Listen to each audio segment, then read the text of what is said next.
Astaghfirullah. Bismillahirrahmanirrahim. Assalamualaikum warahmatullahi wabarakatuh. Bismillah wassalatu wassalamu ala rasulillah wa ala alihi wa sahbihi wa mawalah wa la hawla wa la quwata illa billahi wa ba'du.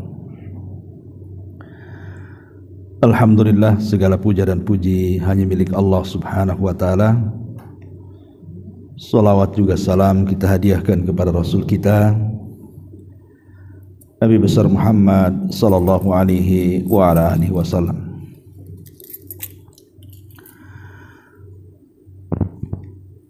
Sebagai kajian di pagi menjelang siang ini, karena masih bertepatan dengan permulaan awal dari Ashrul Awakhir, 10 dari akhir Ramadan,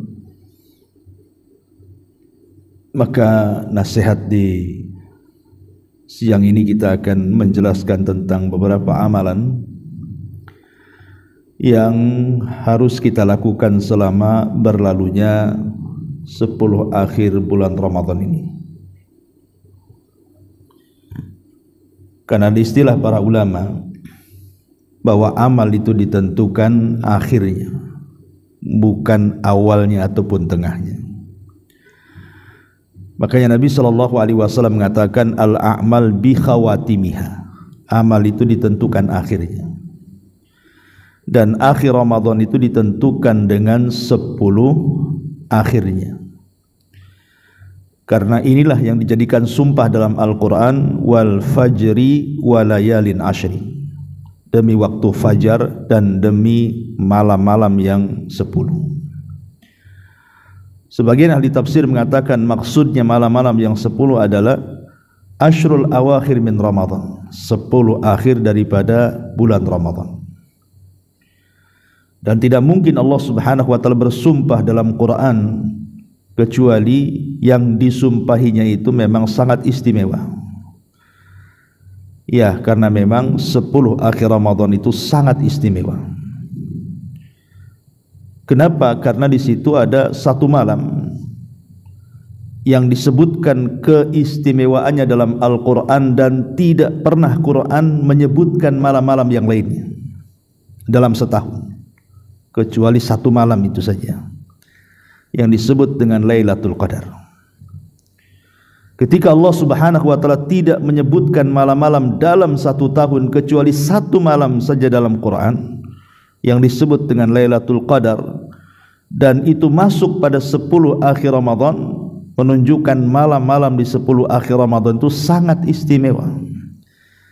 Karena Lailatul Qadar sendiri tidak diberitahu yang mana satu tanggalnya, apakah di 21, 23, 25, 27 ataupun 29, ataukah di tanggal-tanggal yang justru sebaliknya yang kita anggap genap rupanya ganjil.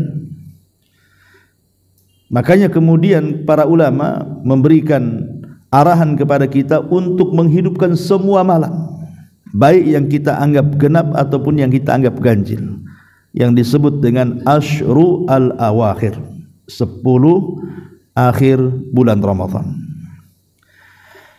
Ma'asyiral muslimin wal muslimat rahimani wa rahimakumullah. Lalu apa saja amalan yang dianjurkan untuk dihidupkan? Yang pertama adalah sunnah Nabi SAW, ihya'u al-lail, menghidupkan malam-malam. Dengan apa? Ya, dengan qiyam al-lail. Dengan qiyam lail itu artinya melakukan ibadah di malam hari. Karena beda qiyamul lail, tahajud dan juga tarawih. Itu dibedakan, itu 3 kalimat. Qiyamul lail ini lebih umum. Tidak mesti harus salat qiyamul lail itu. Bisa saja dengan baca Quran sudah dianggap qiyamul lail. Bisa saja dengan berzikir sudah dianggap qiyamul lail. Bisa saja dengan berwudu, tahajud dan begitu seterusnya. Beda kalau tarawih. Kalau tarawih itu solat yang dikerjakan setelah isya. Solat tahajud yang dikerjakan setelah isya. Disebut tarawih karena ada istirahatnya. Jadi 2 rakaat salam kemudian istirahat. Ya mungkin sekitar 15-20 menit. Kemudian solat lagi 2 rakaat salam kemudian istirahat, kemudian witir. Makanya disebut tarawih karena ada istirahatnya. Tarawih itu kan diambil dari istirahat. Makanya saya pusing juga kalau melihat orang tarawih satu nafas nggak ada istirahatnya, gimana ceritanya? Kadang-kadang nggak sampai 10 menit sudah selesai 23 rakaat, nggak ada istirahatnya, nggak ada jedanya. Apa pantas kemudian sholat disebut tarawih sementara tarawih itu diambil dari istirahat? Banyak istirahat karena setiap 2 rakaat salam atau 4 rakaat salam istirahat dia. Itulah maka disebut tarawih. Beda tarawih dengan tahajud. Kalau tahajud itu dia sholat malam yang dilakukan setelah tidur. Jadi tidur dulu, nanti pertengahan malam atau sepertiga malam akhir bangun, itu disebut tahajud namanya. Jadi sholat malam yang didahului tidur. Dari sini kita tahu bahwa ada perbedaan antara qiyamul lail kemudian tarawih dan tahajud. Tetapi baik tahajud ataupun tarawih itu semua bagian daripada qiyam al-lail. Qiyam lail itu artinya menegakkan malam dengan ibadah. Tetapi menegakkan malam dengan ibadah itu bisa dengan macam-macam tadi. Dengan berwudu, dengan berzikir, dengan berdoa, dengan baca Quran, dengan tahajud, dengan tarawih, itu termasuk qiyamul lail. Lah Nabi SAW menghidupkan malam-malam dengan ibadah. Dari sini Nabi SAW mengatakan, man qama lailata qadrin imanan wahtisaban ghufira lahu ma taqaddama min dambi. Jadi barang siapa yang menghidupkan malam, maksudnya malam-malam di bulan Ramadan, wabil khusus tentang 10 akhir Ramadan, penuh dengan iman dan mengharap pahala Allah, maka Allah akan ampuni dosa-dosanya. Jadi kalau kita hidupkan di 10 malam akhir Ramadan, maka itu penyebab dosa kita akan diampuni. Dan itu yang dilakukan Nabi SAW berdasarkan hadis Ummuna Aisyah radhiyallahu anha, kana Nabi SAW idza dakhala al-ashra ahya lailatahu. Nabi SAW kalau masuk di 10 akhir Ramadan, maka beliau menghidupkan malamnya. Menghidupkan malam dengan berbagai macam ibadah. Ini yang pertama. Artinya kalau sudah 10 akhir Ramadan, kalau sudah masuk malam saja, hidupkan dengan ibadah. Masalahnya terbalik gitu ya. Kalau di zaman kita ini, kalau sudah 10 akhir Ramadan, itu mall makin penuh tuh biasanya. Gak tahu kenapa ya. Kalau 10 akhir Ramadan tuh kenapa kemudian i'tikafnya pindah gitu ya. Kok bisa kemudian pindah ke mall tuh, mulai dari ba'da isya ya, ba'da maghrib itu sudah betolak tuh. Nanti pulangnya itu sudah jam 10, jam 11, nunggu mall tutup lah kan itu. Dah lelah, capek, kemudian pulang, tidur pula dia. Lah ini fenomena terjadi seperti ini.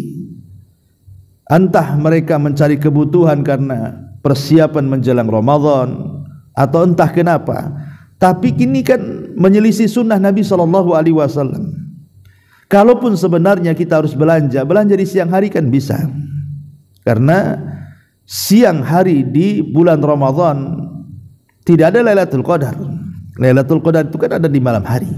Kan bisa kita ke mall tuh mamanya mau belanja apa kan, entah ngambil siangnya atau ngambil sorenya.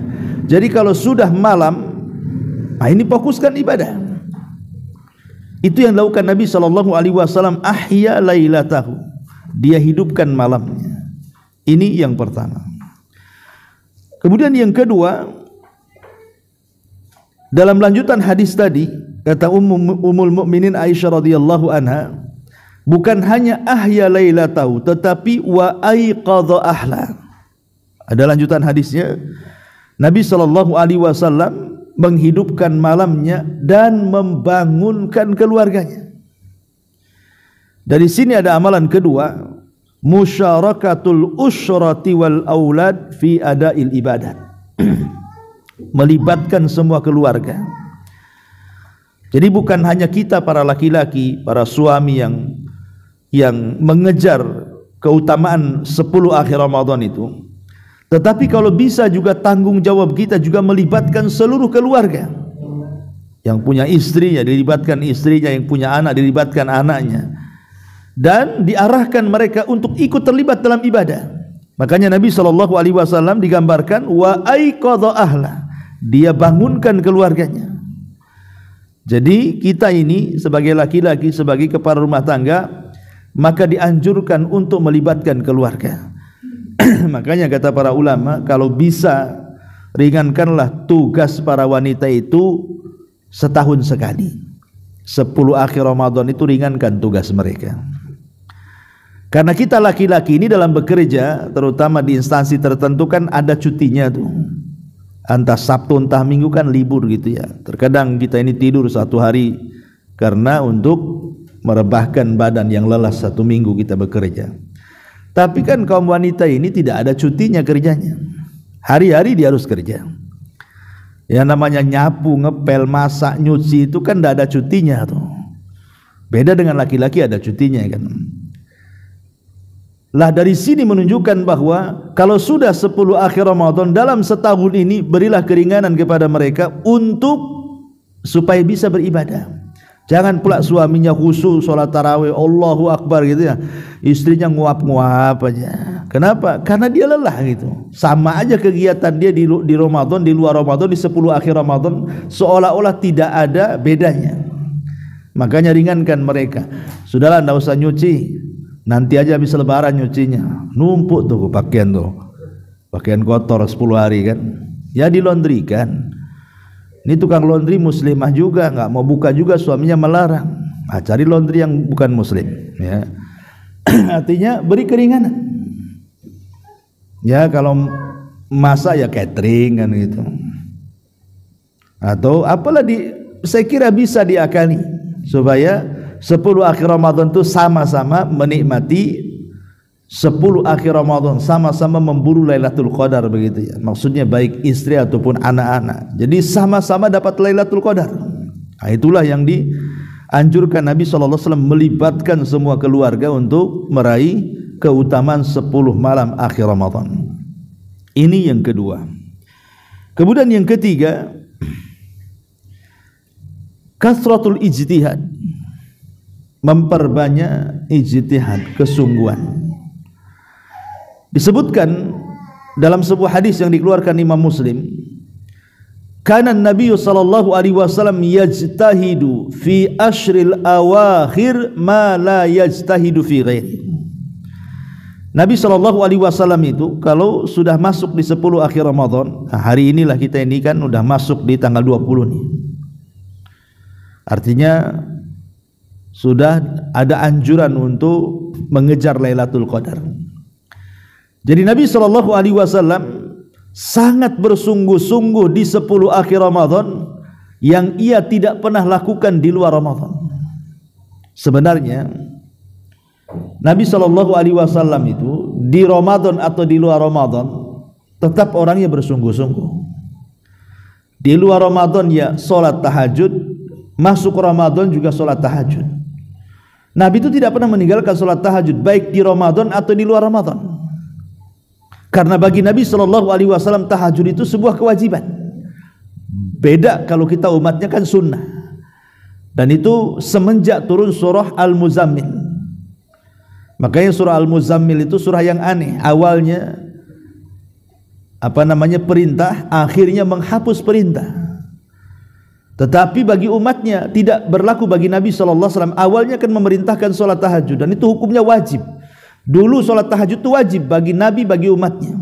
Tapi kemudian di akhir surah Al-Muzammil itu dihapus ke hukum wajibnya menjadi sunnah, tapi hanya berlaku kepada umatnya, tidak kepada Nabi SAW. Makanya Nabi SAW itu qiyamul lail, tahajud itu senantiasa dilakukan baik di Ramadan atau di luar Ramadan. Tetapi karena ada hadis Aisyah radhiyallahu anha mengatakan, Nabi itu sangat bersungguh-sungguh di 10 akhir Ramadan, berbeda dengan kesungguhan dia di luar 10 akhir Ramadan, menunjukkan bahwa Nabi SAW betul-betul memfokuskan di sini, memfokuskan untuk melakukan ibadah dengan penuh kesungguhan. Lah harusnya kita juga demikian. Harusnya juga demikian. Makanya kalau bisa ada persiapan.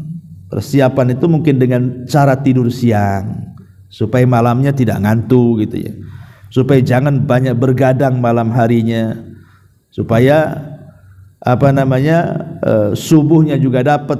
Pokoknya wasilah-wasilah yang menjadikan ibadah kita itu meningkat di 10 akhir Ramadan, lakukan. Kalau memang harus minum vitamin-vitamin tertentu habis maghrib supaya kita makin semangat, ada hadis tapi disayangkan hadisnya dilemahkan para ulama. Jadi Nabi SAW menganjurkan kita mandi setelah maghrib sebelum isya. Itu dianjurkan, tapi hadisnya lemah gitu ya. Tetapi kalau kita lakukan mandi antara maghrib dan isya itu memang membawa nasyat, kan, kesemangatan gitu dibandingkan orang enggak mandi. Supaya setelah isya itu makin semangat lagi gitu ya salat tarawihnya ini. Ya, ini enggak ya, bukan mandi Ustaz, tapi nyambung makan. Ya, habis buka makan sedikit, habis maghrib makan banyak sampai isya. Habis isya ya lelah lah kan gitu ya, kadang-kadang tidur. Gimana mau tarawihnya? Ya, harusnya kalau memang kita harus nyambung makan itu coba habis tarawih ya. Nah, kalau sebelum tarawih ya itulah dampaknya pasti malas gitu ya. Padahal kita melihat Nabi SAW itu menyuruh kita untuk yajtahid, bersungguh-sungguh. Ini yang ketiga. Kemudian yang keempat,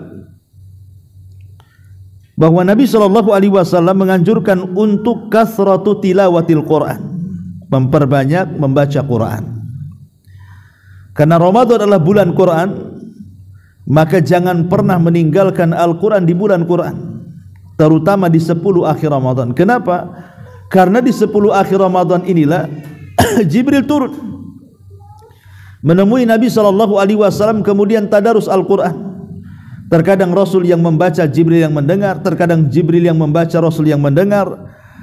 Pokoknya perbanyak membaca Al-Quran. Kalau kita memang bosan, alhamdulillah Allah mudahkan dengan cara mendengarkan. Semua kita kan pegang handphone. Kita bisa kemudian mengambil channel-channel qiraah Al-Quran yang dibaca oleh masyayikh kita. Kita bisa dengar kalau kita ini malas gitu ya. Tapi sebaiknya kita membaca. Itu maksudnya mendengar itu kalau seandainya kita sudah malas, sudah capek membaca Quran, biar tetap kita mendengarkan Quran, maka perdengarkan Al-Quran itu. Karena ini adalah bulan Quran. Karena membaca dengan mendengar juga sama-sama berpahala. Walaupun tentu membaca lebih besar pahalanya, karena Nabi yang mengatakan satu huruf yang kita baca itu 10 kebaikan. Tetapi mendengar juga adalah sebuah hal yang sangat dianjurkan, karena Nabi pernah memerintahkan Abdullah bin Mas'ud untuk membacakan Al-Quran dan Rasul mendengar. Dan Rasul juga terkadang mendengar bacaan para sahabatnya. Seperti satu malam Rasul mendengarkan bacaan suara Abu Musa al-Ash'ari radhiyallahu an. Rasul malam-malam itu bahasa kitanya belusukan. Kemudian masuk ke ganggang kota Madinah. Tidak ada satupun rumah di ganggang kota Madinah kecuali keluar suara Quran. Itu di masa Nabi, di masa kita kecil-kecil saja yang hidup di desa itu kan. Kadang-kadang masih belum ada listrik, belum apa zaman itu, kita masih mendengar lah ada orang baca Quran itu. Entah mungkin orang tua ngajari anaknya baca turutan, dulu kan belum ada Iqra gitu ya. Tapi kita dengarlah suara-suara Al-Quran itu muncul dari rumah. Itu zaman baheula ya di desa-desa itu. Kalau sekarang kan enggak, karena handphone itu enggak di kota, enggak di desa. Yang keluar ya macam-macam, tah dangdutan, tah rokan, tah jazan, tah apa gitu ya. Musik-musik yang keluar, tah sinetronan. Kadang-kadang yang seperti ini nih sama aja di Ramadan atau di luar Ramadan. Itu di zaman sekarang ini. Padahal zaman dulu Nabi SAW di luar Ramadan saja Rasul mendengar bacaan Quran keluar daripada rumah-rumah orang-orang Ansar. Lah ketika mendengar satu suara yang menakjubkan, Rasul terdiam. Akhirnya kemudian Rasul mendengarkan suara yang keluar dari bilik salah satu rumah daripada rumah-rumah Ansar. Saking takjubnya Rasul tidak bergerak. Tidak terasa sampai mendekati subuh. Karena sudah mendekati subuh, tentu Rasul harus mengimami sholat subuh. Bergegas dia balik. Kemudian selepas subuh, rupanya dia memanggil orang yang semalam membaca Quran dan didengar bacaannya. Siapa dia? Abu Musa al-Ash'ari radhiyallahu anhu, dan mengatakan, ya Aba Musa, semalam aku mendengar suaramu. Kata Abu Musa, bagaimana kau tahu? Kata Rasul, aku berada di samping bilikmu. Kata Abu Musa, ya Rasul, kalau aku tahu engkau berada di sebelah bilikku, ku perindah lagi suaraku, katanya. Sayang tak tahu pula, katanya. Kemudian Rasul memuji Abu Musa al-Ash'ari dan mengatakan, ya Aba Musa, suaramu mirip seperti Daud ketika taranum Zabur, katanya. Dan salah satu mukjizat Nabi Daud adalah diberikan keindahan suara. Jadi Abu Musa itu disejajarkan dengan Daud ketika membaca Zabur. Dari sini kita tahu bahwa Rasul juga mendengar, gitu ya, mendengar Quran, suka mendengar Quran. Makanya di bulan Quran ini jangan sampai kita tidak membaca Quran. Aib seorang muslim itu kalau di bulan Quran tidak membaca Quran. Makanya dahulu Imam Malik rahimahullahu taala sampai meliburkan semua kajian hanya untuk kembali kepada Quran, mengambil mushafnya. Padahal dia hafal Quran, tapi tetap dia mengambil mushaf dan membaca Al-Quran di mushafnya, padahal dia hafal Quran. Imam Malik itu, ya, artinya bahwa kembali kepada Al-Quran. Kalau sudah malam hari, sudah ambil Quran, baca Quran. Kalau sudah bosan, dengarkan Quran. Ini yang keempat. Jadi kathrah tilawatil Quran. Kemudian yang kelima, kathratud du'a. Di 10 malam akhir Ramadan ini perbanyak doa. Sering saya jelaskan ayat tentang kedekatan Allah Subhanahu wa taala di dalam Al-Qur'an itu terapit di antara ayat-ayat Ramadan. Apa ayatnya?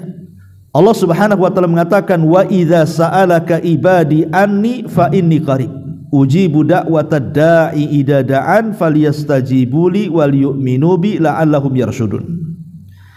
Apabila hamba-hambaku, kata Allah, bertanya kepadamu wahai Muhammad tentang aku, katakan aku dekat.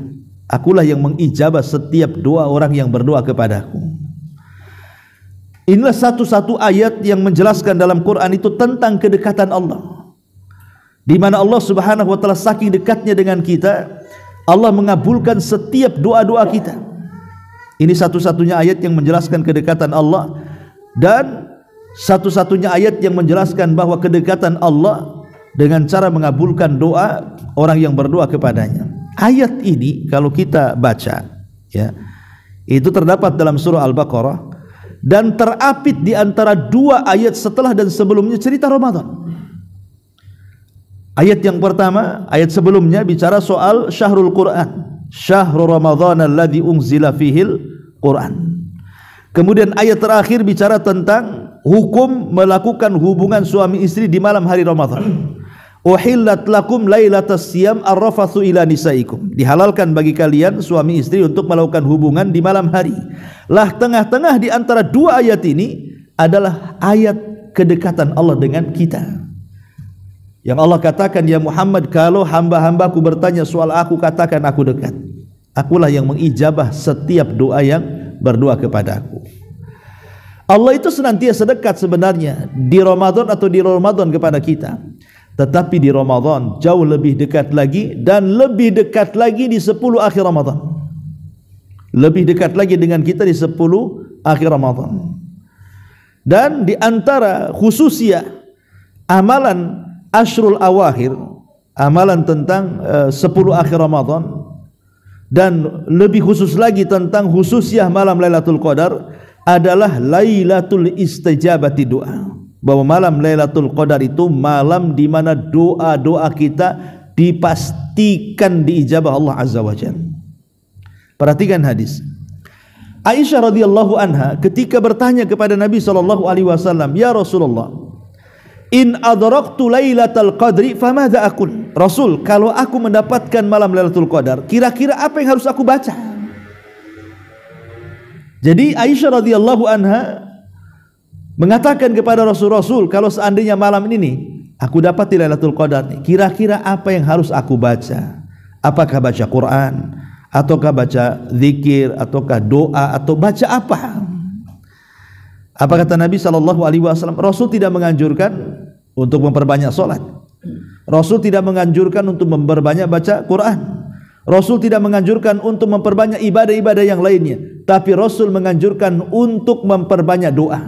Apa kata Rasul? Quli ya Aisyah, Allahumma innaka afuwun karim, tuhibbul afwa fa'fu anni. Maka Nabi SAW mengatakan, katakan ya Aisyah doa ini, Allahumma ya Allah, innaka sesungguhnya engkau tuhibbul afwa, Allahumma innaka afuwun karim, engkau zat yang maha pemaaf lagi maha mulia, tuhibbul afwa, dan suka kepada yang memaafkan, fa'fu anni, maka maafkanlah dosa-dosaku. Inilah doa yang dianjurkan dibaca di malam Lailatul Qadar. Ketika Nabi SAW memberikan arahan kepada Aisyah untuk membaca doa seperti ini, menunjukkan apa? Menunjukkan bahwa yang banyak dianjurkan di 10 malam terakhir Ramadan adalah kathratud doa, banyak-banyak berdoa. Karena Rasul kan menganjurkan kepada Aisyah tidak memperbanyak baca Quran atau tahajud atau apa kan, justru disuruh untuk membaca doa. Ya tentu bukan berarti kemudian kita tidak membaca banyak Quran, tetap kita baca Quran, tetap tahajud, tetap yang lainnya, ya kan. Cuman porsi doa itu harus dilebihkan. Kalau sudah masuk 10 akhir Ramadan, porsi doa itu harus dilebihkan.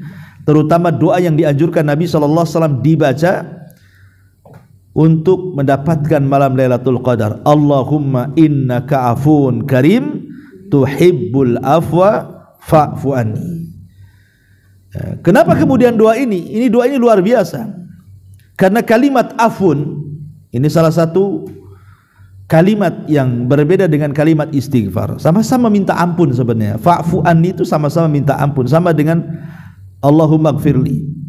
Tetapi bedanya kalau istighfar, kita meminta ampun kepada Allah agar aib-aib kita ditutup dan agar dosa-dosa kita di dunia tidak diazab, tetapi dosa kita tidak hilang.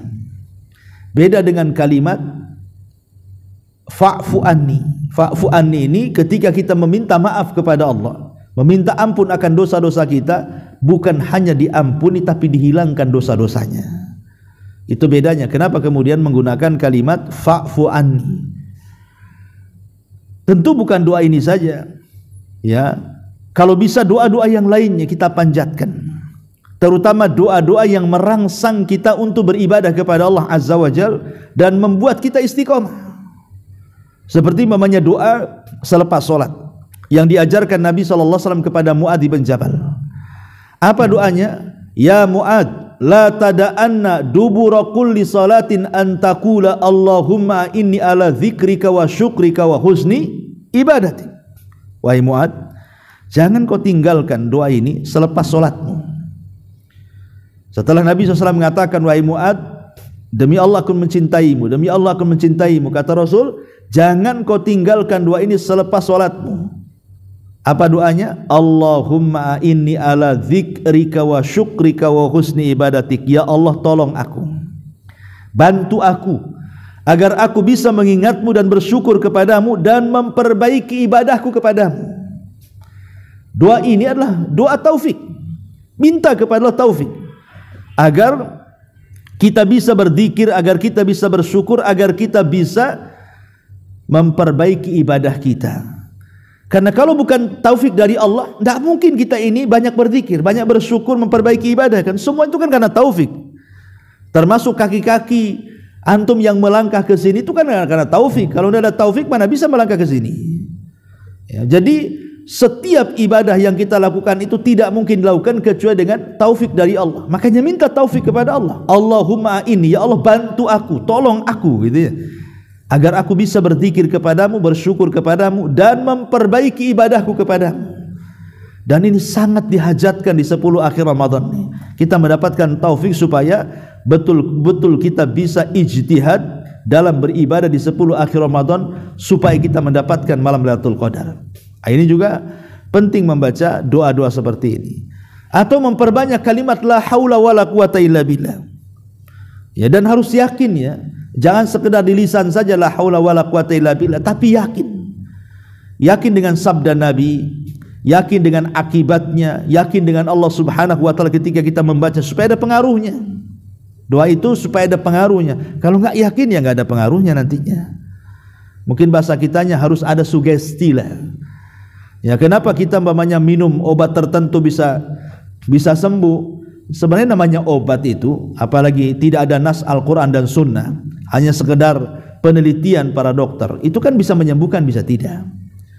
Tapi terkadang dengan sugesti yang kuat, obat yang sebenarnya tidak menyembuhkan jadi menyembuhkan karena sugestinya itu sebenarnya. Lah dalam doa juga sama. Kenapa dalam obat kita bisa meletakkan sugesti, dalam doa kita tidak pula? Akhirnya ragu-ragu, ini betul tak, betul tak, betul tak. Ini berarti kita tidak yakin dengan doa kita. Padahal Nabi yang mengatakan Allah akan mengabulkan doa-doa kalian jika kalian yakin. Wa antum muqinuna bil ijabah, dan kalian yakin bahwa kalian akan diijabah kan? Harus yakin. Ya. Lah salah satunya ketika membaca kalimat la haula wala quwata illa billah. Haula itu artinya harokat. Harokat itu artinya bergerak. Jadi tidak ada pergerakan, itu namanya la haula. Tidak ada pergerakan, wala quwata, dan tidak ada kekuatan illa billah, kecuali dengan kehendak Allah. Jadi bergeraknya kita dari tidak solat ke solat, dari tidak puasa ke puasa, dari tidak sedekah ke sedekah, dari tidak baca Quran ke baca Quran, dari tidak melangkah ke majlis taklim akhirnya melangkah, ya. Kemudian juga tidak ada kekuatan, akhirnya dengan kekuatan ini kita diberikan kesehatan, akhirnya bisa beribadah. Itu semua karena kehendak Allah. Jadi kalau kita membaca la haula wala quwata illa billah, hakikatnya kita minta juga kepada Allah agar diberikan kekuatan sebenarnya. Kekuatan bisa beribadah kepada Allah Azza wa Jalla. Lah karena memang Ramadan secara umum juga bulan ampunan, maka mintalah kepada Allah Subhanahu wa taala doa-doa yang berbau ampunan. Seperti umpamanya doa yang dianjurkan Nabi sallallahu alaihi wasallam dibaca baik ketika ruku ataupun sujud. Dalam solat-solat kita, baik solat sunnah ataupun solat wajib. Dan alhamdulillah solat sunnah di bulan Ramadan ini kan banyak, karena kita solat tarawih saja 11 rakaat. Bagi yang 11 rakaat, ada yang melakukan 23 rakaat. Belum lagi nanti ditambah dengan qiyamul lail, dengan tahajudnya lagi. Artinya kan kita banyak solat tuh. Banyak solat-solat yang dianjurkan dilakukan di bulan Ramadan. Maka ada anjuran doa yang kita baca setiap ruku dan sujud, Allahumma ighfirli dzambi kullahu dzikkahu wa jillahu wa awwalahu wa akhirah wa alaniyatahu wa sirrah. Ya Allah, ampunilah semua dosa-dosaku, yang kecil maupun yang besar, yang awal maupun yang akhir, yang terang-terangan maupun yang tersembunyi. Lihat isinya, kandungannya luar biasa tuh. Kita minta setiap ruku, setiap sujud, kita baca Allahumma ighfirli dzambi kullahu dzikkahu wa jillahu wa awwalahu wa akhirahu wa alaniyatahu wa sirrah. Subhanallah. Seolah-olah kalau bisa jangan ada dosa lagi kan? Maknanya kan begitu.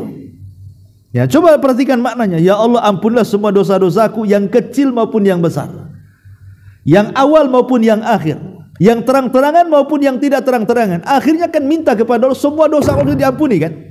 Lah ini dianjurkan dibaca ketika ruku dan sujud. Ini berdasarkan hadis Abi Dawud, An-Nasai dari hadis Abi Hurairah radhiyallahu anhu. Nabi mengajarkan doa ini dibaca dalam ruku dan sujud. Tentu setelah membaca Subhan Rabbiyal Azim atau setelah membaca Subhan Rabbiyal A'la, baru kita baca Allahumma ighfirli dzambi kullahu dzikkahu wa jillahu wa awwalahu wa akhirahu wa alaniyatahu wa sirrah.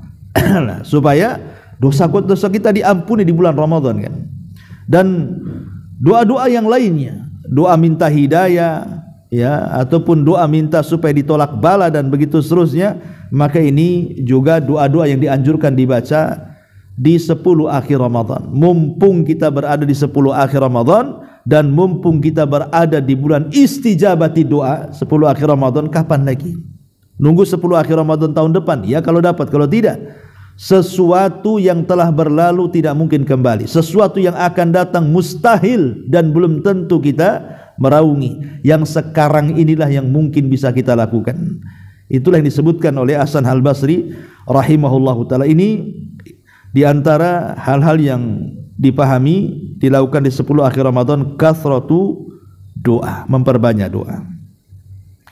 Kemudian juga yang nomor 6 adalah al-iktsar minas sadaqah, perbanyak sedekah di 10 akhir Ramadan.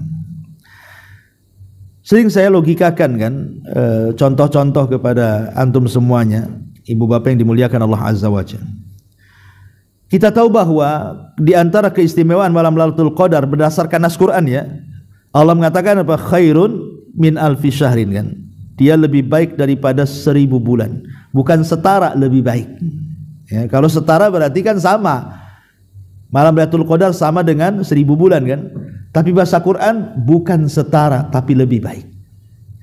Dan kalimat 1000 bulan sebagian ulama tafsir mengatakan ini bukan batasan. Tetapi Al-Quran ketika menyebutkan kalimat 1000 bulan itu maksudnya saking banyaknya, makanya menggunakan 1000 bulan ya, artinya bisa daripada 1000 bulan kebaikannya itu. Jadi kalau kita mendapatkan malam Lailatul Qadar itu, anggaplah kita lebih baik daripada 1000 bulan, atau setara saja dengan 1000 bulan kan sudah lumayan. 1000 bulan itu berapa sih? 83 tahun 6 bulan. Itu 1000 bulan kan itu. Apalagi lebih baik daripada itu, maknanya kan lebih banyak daripada 83 tahun 6 bulan. Kita beribadah kepada Allah Subhanahu wa taala dengan mendapatkan satu malam Lailatul Qadar. Dalam hal ini bisa menyingkat waktu kan. Logikanya kan bisa menyingkat waktu. Ya, dengan satu malam seolah-olah kita punya usia 83 tahun 6 bulan dan kita gunakan untuk ibadah. Itu namanya menyingkat waktu dengan memperbanyak amal soleh. Ya. Coba begini, kalau seandainya setiap malam kita bersedekah, tidak usah banyak-banyak lah. Ya. Mungkin yang uang banyak ya alhamdulillah gitu kan, semakin banyak semakin ikhlas semakin baik. Tapi kan tidak semua orang itu punya uang banyak gitu. Ada juga orang-orang yang susah, untuk makan aja susah. Anggap saja kalau seandainya ada orang punya uang 100.000, kita pecah saja jadi 10. Berarti kan jadi 10 ribuan kan gitu. Ataupun kalau kita hanya punya uang 10.000, kita pecahkan jadi 1000-an tuh. Lah kalau umpamanya setiap malam kita infak 1000 sampai 10 kali, tidak mungkin yang 1000 atau yang 10.000 atau yang 100.000 yang kita infakkan setiap malam dalam 10 akhir Ramadan tidak bertepatan dengan Lailatul Qadar. Mustahil. Pasti ada yang bertepatan dengan Lailatul Qadar kan. Kalau ada yang bertepatan dengan Lailatul Qadar, maknanya kalau anggaplah 1000 kita bersedekah di malam Lailatul Qadar, seolah-olah kita masukkan 1000 ke kotak amal itu setiap hari selama 83 tahun 6 bulan kan. Berapa dia infak tuh? Jadi banyak kan. Dan seolah-olah dia punya pahala besar dengan sedekahnya, karena dianggap dia bersedekah selama 83 tahun 6 bulan. Siapa yang sanggup? Orang kaya saja sedekah tiap hari tidak sanggup. Ya, dari sini menunjukkan bahwa memperbanyak sedekah di 10 akhir Ramadan sangat dianjurkan, dan itu berdasarkan hadis Nabi sallallahu alaihi wasallam.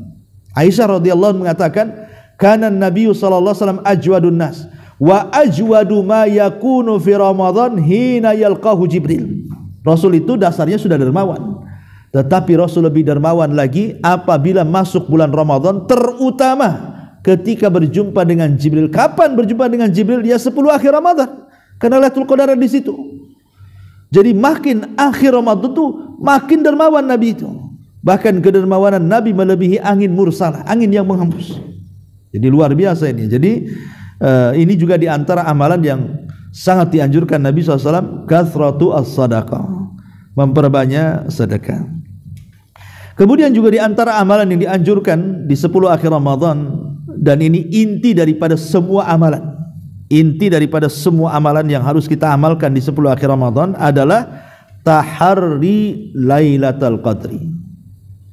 Taharri Lailatul Qadri. Kejar, buru, cari Lailatul Qadar. Kita harus mengejar, memburu, mencari malam Lailatul Qadar. Dulu di zaman Rasul itu pernah mendapatkan wahyu tentang tanggal Lailatul Qadar. Artinya sudah menyimpan, mengantongi tanggal-tanggal berapa, sudah tahu itu. Saking senangnya Rasul mendapatkan wahyu bahwa Jibril datang memberitahu tanggalnya, Rasul keluar kemudian masuk ke dalam masjid, mau ceramah, mau berkhutbah di hadapan manusia, ngasih tahu tanggalnya. Belum lagi Rasul naik ke atas mimbar, ada dua sahabat bertengkar. Entah masalahnya apa, bertengkar keduanya, diangkatnya pula suaranya sampai meninggi dan melebihi suara Nabi. Dan dilarang kita ini mengangkat suara di atas suara Nabi. Maka Nabi SAW berusaha melerai, mengislah keduanya. Susah payah akhirnya berdamailah dua orang ini. Setelah berdamai Rasul lupa, tidak jadi naik mimbar, malah pulang dia. Ya, lupa, Rasul lupa. Dari sini kata para ulama, lihat, gara-gara orang bertengkar dan gara-gara dosa para sahabat mengangkat suara mereka di atas suara nabinya, Allah angkat tu Lailatul Qadar, dilupakan dari Nabi SAW tanggalnya. Sejak itulah Rasul tidak ingat berapa tanggalnya. Makanya Nabi SAW mengatakan, taharrau Lailatul Qadri fil witri min ashril awakhir min Ramadan. Carilah, kata Rasul, Lailatul Qadar itu di tanggal-tanggal ganjil di 10 akhir Ramadan. Ya bisa 21, 23, 25, 27, 29, dan kata Syekh Utsaimin, setiap tahunnya Lailatul Qadar berpindah dari satu tanggal ganjil ke tanggal ganjil berikutnya. Bisa saja tahun kemarin tanggal 27, bisa saja tahun ini 21. Bisa saja tahun ini 21, bisa saja tahun depannya kemudian 25. Pokoknya berpindah-pindah. Kenapa berpindah-pindah? Karena supaya kita mencarinya. Dengan mencari itu kita baru mendapatkannya. Kalau tidak mencari, macam mana mendapatkannya? Maka amalan inti di 10 malam terakhir Ramadan itu kejar, buru Lailatul Qadar. Dengan cara apa? Hidupkan 10 akhir Ramadan. Semuanya hidupkan. Sebab kalau tidak menghidupkan 10 akhir Ramadan, kita tidak tahu yang ganjil yang genap. Anggap saja 10 akhir Ramadan itu ganjil semuanya. Jangan kemudian dianggap, ini kan kalau menurut kalender ini tanggal genap nih, nanti malam 21. Iya, menurut kita yang ikut pemerintah. Lah yang ikut umpamanya seperti yang berpendapat bahwa satu dunia satu matlah, yang ikut Saudi umpamanya, yang berbeda terkadang puasanya dengan puasa kita. Bagi mereka malam ganjil, bagi kita malam genap. Bagi kita malam ganjil, bagi mereka malam genap, kan begitu. Tidak bisa kita tentukan genap ganjilnya di sini. Ya, kecuali Jakarta kendaraan ada genap ganjil itu ya. Tapi Lailatul Qadar kan tidak bisa. Lailatul Qadar itu siapa yang tahu genap ganjilnya? Makanya kemudian Rasul mengatakan, sudah cari saja di 10 akhir Ramadan. Mulai tanggal 20 sampai selesai Ramadan, sampai Idul Fitri. Kalau kita bisa menghidupkan yang 10 malam ini, dipastikan kita mendapatkan Lailatul Qadar. Gak mungkin tidak, pasti dapat. Justru yang mencari tanggal-tanggal ganjil ini kadang-kadang tak dapat. Apalagi yang mencari, asyik mencari tanda-tandanya saja. Ya, kata Ustaz, tanda-tandanya tak ada angin. Ya, macam iya nih tak ada angin. Ya kan? Kata Ustaz, katanya anginnya sepoi-sepoi, ya tidak dingin, tidak panas. Kok dingin saya? Dia tak tahu dia sedang demam kan? Dia keluar lagi demam, biarlah. Ya, dia nggak mungkin juga dapat Lailatul Qadar.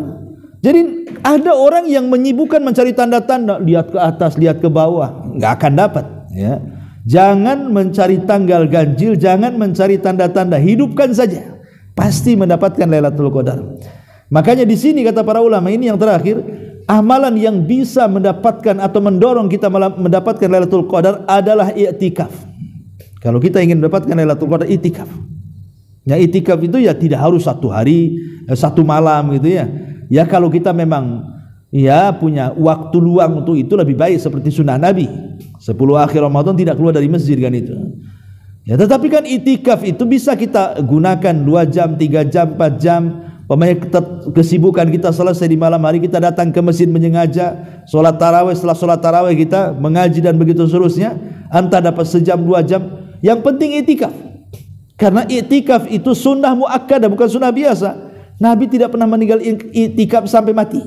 Bahkan setelah Rasul meninggal, dilanjutkan i'tikafnya oleh istri-istrinya sampai mereka meninggal dulu semuanya. Bayangkan, i'tikaf itu sampai menjadi sunnah muakkadah, sunnah yang tidak pernah ditinggalkan Nabi. Kenapa? Karena biasanya orang-orang yang memburu malam Lailatul Qadar itu akan mudah didapat orang-orang yang beriktikaf. Tapi orang yang di luar iktikaf itu jarang dapat biasanya. Ya mungkin dapat sejam 2 jam ya. Karena kalau di luar masjid biasanya hawanya itu bukan hawa ibadah. Beda dengan di masjid kan, hawanya hawa ibadah kan. Tapi kalau di ruang masjid itu hawanya hawa handphone, hawa Facebook, hawa Instagram, hawa-hawa yang lainnya lah, sibuk atau hawa ngantuk gitu ya, maunya cepat tidur. Tapi kalau di masjid kan hawa ibadah, maunya ngaji, maunya sholat malam, mau pegang handphone pula malu dengan kawan, akhirnya betul-betul fokus ibadah. Nah, dari sini maka kalau kita ingin mendapatkan Lailatul Qadar, betul-betul mendapatkan Lailatul Qadar, maka burulah dengan cara beriktikaf. Datang ke masjid, duduk di masjid, karena bagaimanapun di masjid lebih menyedikitkan ibadah dan menunjukkan keikhlasan kita kepada Allah Azza wa Jalla. Dan yang terakhir dan ini sering saya nasihatkan, lakukan amalan-amalan yang tidak ada yang tahu kecuali kita dengan Allah.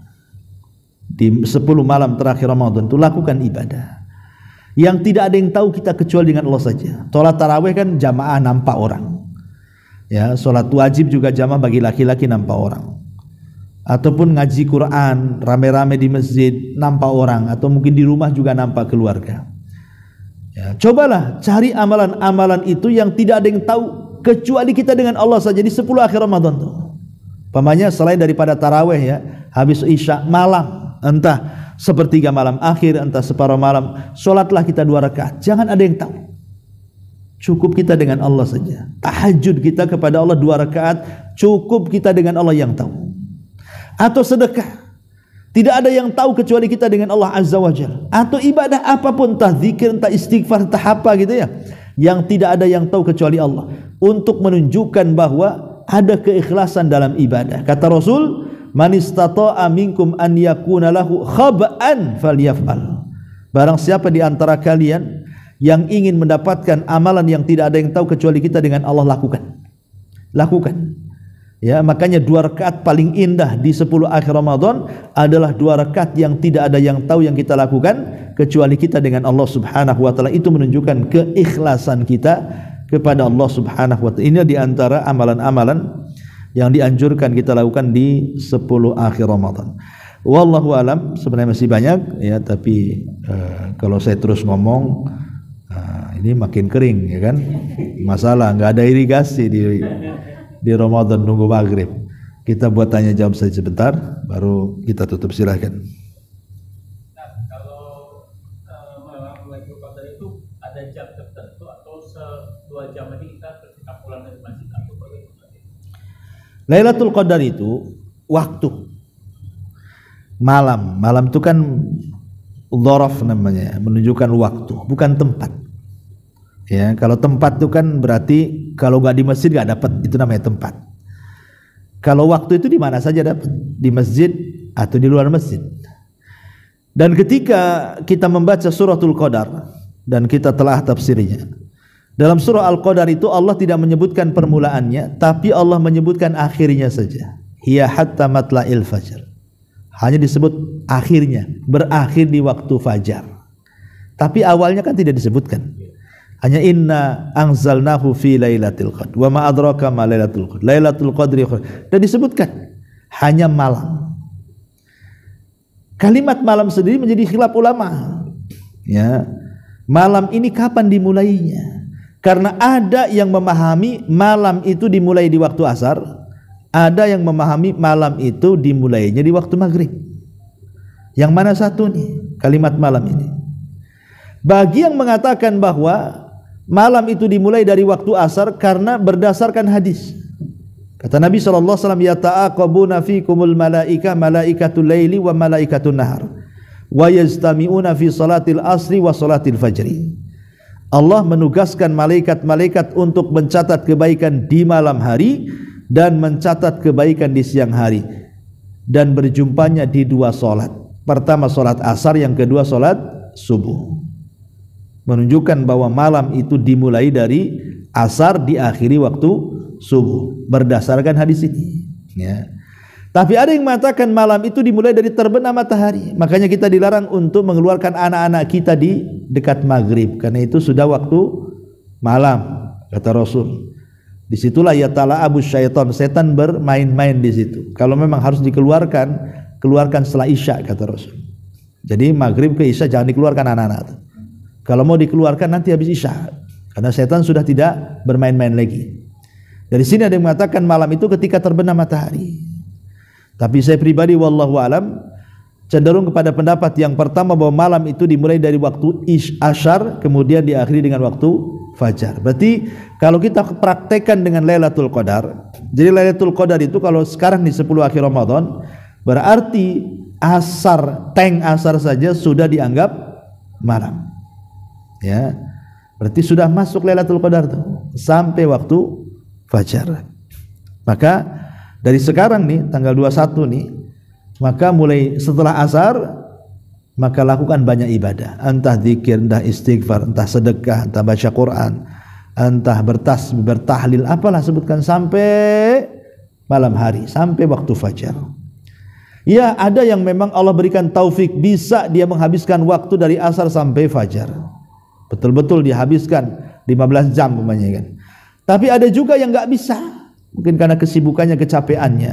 Tapi minimalnya janganlah kemudian ketika kita tidak bisa mendapatkannya kemudian hilang sebagiannya. Jangan sampai ketika kita tidak bisa mendapatkan semuanya, jangan pula hilang sebagiannya. Ketika kita tidak bisa menghidupkan sampai fajar, ambillah separuhnya. Ketika kita tidak bisa mengambil separuhnya, ambillah sepertiganya. Jangan sampai tidak. Ya, pokoknya dalam setiap hari dalam 10 akhir Ramadan tuh ambillah bagian ibadah kita di situ. Entah sholat malamnya, entah baca Qur'annya, entah zikirnya, entah apanya kan itu. Karena bagaimanapun kalau bertepatan zikir kita dengan Lailatul Qadar seolah-olah kita berzikir selama 83 tahun 6 bulan, itu maksudnya. Ya, ada yang berzikir dapatnya 5 menit. Berarti selama 5 menit itu 83 tahun dia berzikir. Ada yang sejam. Nah, makanya siapa yang mendapatkan bagian besar, kata Rasul, man haruma khairaha faqad hurim.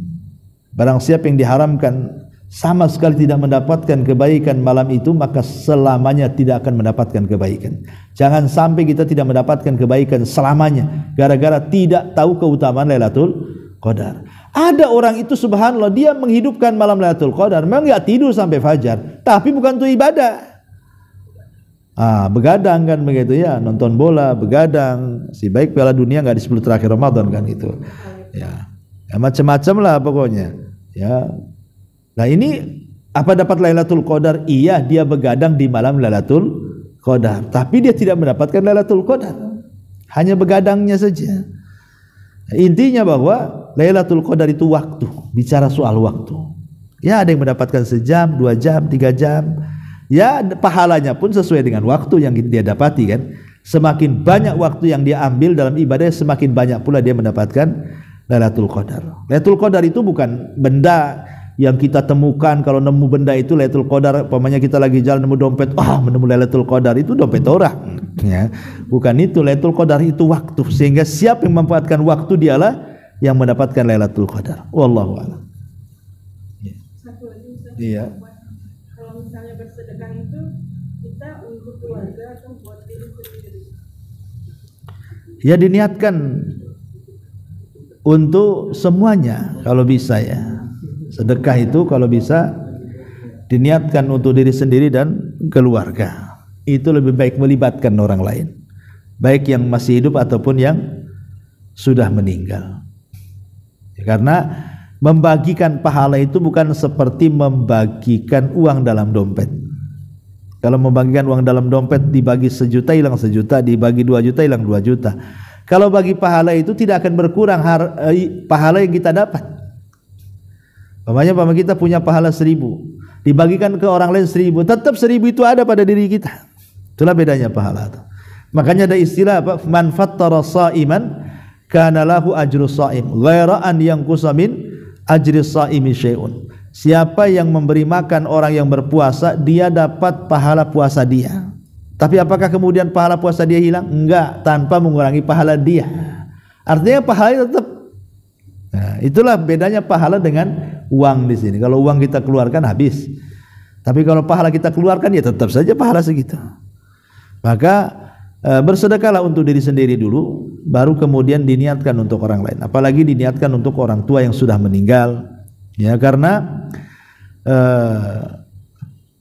saya sudah menjelaskan semalam tadi pagi ya di Masjid Darul Ilmi tentang bagaimana cara merubah nasib dengan Lailatul Qadar. Lailatul Qadar itu kan malam takdir. Makanya Allah Subhanahu wa taala mengatakan min kulli amrin salam. Allah akan merubah setiap urusan-urusan manusia. Dalam surah Ad-Dukhan fiha yufraqu kullu amrin hakim. Di malam itu Allah akan robah nasib-nasib takdir-takdir manusia setahun yang akan datang. Artinya kita bisa merubah nasib dalam setahun yang akan datang dengan memanfaatkan momen Lailatul Qadar. Bisa kita rubah nasib kita kok. Yang tadinya susah menjadi senang bisa, asal sekarang momen tepat di Lailatul Qadar ini. Lah bagaimana caranya? Dan apakah mungkin takdir berubah? Ya, takdir itu ada dua, ada mubram, ada muallaq. Mubram itu yang tidak berubah karena dicatat di Lauhil Mahfuz, tidak mungkin berubah. Ya. Tapi ada takdir namanya muallaq. Muallaq itu takdir yang di tangan para malaikat. Dan takdir yang di tangan para malaikat tidak mungkin bertentangan juga dengan takdir mubram yang ada di Lauhil Mahfuz. Contoh mamanya, Allah takdirkan di catatan malaikat usia kita 50 tahun. Allah tahu. Karena kita mungkin bersilaturahim, berbuat baik atau melakukan amalan-amalan tertentu, Allah tambahlah usia dari 50 jadi 60 tahun. Allah juga tahu. Dan dua-duanya dicatat di Lauhil Mahfuz. Artinya bahwa malam Lailatul Qadar itu sebenarnya ini kesempatan kita merubah nasib sebenarnya. Ya, setahun yang akan datang itu. Dengan cara apa? Ya dengan cara ambil amalan-amalan yang bisa merubah nasib kita. Amalan-amalan itu entah kalau kita ingin dipanjangkan umur, ya banyak silaturahim, banyak bertakwa, berbuat baik kepada orang tua kan itu. Kalau kita ingin diluaskan rezekinya, ya banyak bersedekah, ya banyak bersedekah, berdoa kepada Allah untuk dilancarkan rezekinya, ya, dan begitu seterusnya. Jadi ini sebenarnya kesempatan malam Lailatul 10 akhir Ramadan itu bisa merubah drastis hidup kita loh, setahun yang akan datang. Sebenarnya kan nggak balance ya, artinya setahun itu kan 12 bulan. 12 bulan itu kita hanya minta 10 hari saja. Tidak ada berapa persennya dari 12 bulan itu, hanya 10 hari. Tapi 10 hari ini bisa menentukan nasib kita yang 12 bulan itu. Coba bayangkan masa 10 hari kita buang begitu saja sementara nasib kita ditentukan dengan 10 hari ini. Ya, kenapa saya katakan nasib kita ditentukan 10 hari? Karena memang Lailatul Qadar di 10 hari ini. Ya, kalau kita mendapatkan malam itu, insya Allah maka kondisi kita setahun yang akan datang itu jauh lebih baik lagi. Karena ulama mengatakan bahwa di malam Lailatul Qadar para malaikat yang mencatat ajal, para malaikat yang membagi rizki, para malaikat yang membagi kebahagiaan, kecelakaan dan begitu seterusnya, itu didatangkan di hadapan Allah. Kemudian mereka akan mencatat, mendaur ulang kembali, mendaur ulang lagi. Makanya iyyaka wal maksiat, kata para ulama, jangan sekali-kali bermaksiat di 10 akhir Ramadan. Karena Imam Ibnul Qayyim mengatakan di antara pengaruh maksiat itu hilang berkah umur, hilang berkah amal, hilang berkah ilmu, hilang berkah taat, yang intinya adalah berkah agama dan dunia hilang. Ya, kalau bertepatan kita ini lagi Lailatul Qadar lagi maksiat pula. Karena auzubillah tuh. Ya. Ini malam Lailatul Qadar kita maksiat pula. Entah berzina, entah mabuk, entah berjudi, entah apalah sebutkan maksiatnya. Maka ini justru akan menyempitkan kehidupan kita setahun yang akan datang. Kalaupun Allah takdirkan mati, bukan husnul khotimah, jangan-jangan sul khotimah pula. Tapi kalau Allah takdirkan kita mendapatkan Lailatul Qadar walaupun usia kita tidak sampai tahun depan, janganlah kemudian kita mati sul khotimah tapi meninggal di atas husnul khotimah. Itu saja harapan kita, ya. Jadi rubahlah nasib dengan 10 akhir Ramadan dengan memperbanyak sedekah dan yang semacamnya. Wallahu alam, sekira cukup ya. Subhanallah bihamdika, asyhadu an la ilaha illa anta, astaghfiruka wa atubu ilaik. Allahu a'lam. Assalamualaikum warahmatullahi wabarakatuh.